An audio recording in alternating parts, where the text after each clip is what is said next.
Affordable housing and housing are on the front page of every newspaper here and across the country, and it's really pretty rough right now.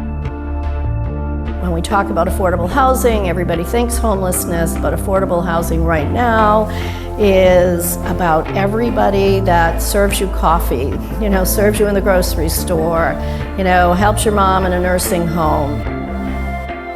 Everybody deserves a great place to live. How did I get to South Providence? So I came to South Providence because I had a child in school on Oxford Street, even before I got on the board at SWAP. I probably never been to South Providence before. There were a lot of vacant, blighted lots. South Providence was really a very different place than it is today. A lot of burned out houses still. Pretty desperate neighborhood. It was a pretty desperate neighborhood.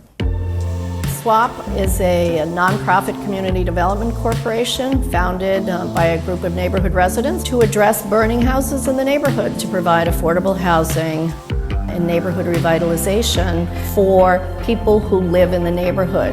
One of the reasons we moved on to mixed-use commercial corridor development with commercial on the first floor and residential on the second floor is for just that reason.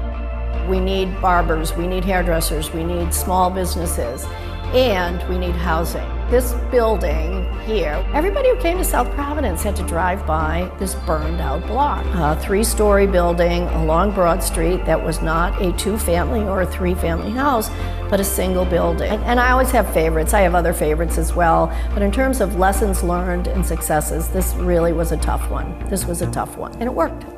If my mother was still alive and she was sitting here, she used to say she was going to be a social worker. I guess maybe she was right. Moms can be right, even from a young age. It's what I know and what I do. I spend a lot of time talking about affordable housing. Well, I played tennis, so 30 years. I'm into year 31. You start to build pieces that you hope will allow the organization to continue. And I think I can speak for a lot of the people, my neighbors, who are also happy to recognize her after over 3 decades of leadership within SWAP and the community. We have a great board, we have a great team, we have great partners. The commitment is not just from SWAP, and it's not just from me, but it's a commitment from the community.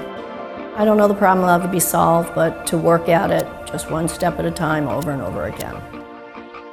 So Carla, on a personal level, would you say you're gonna commit another 30?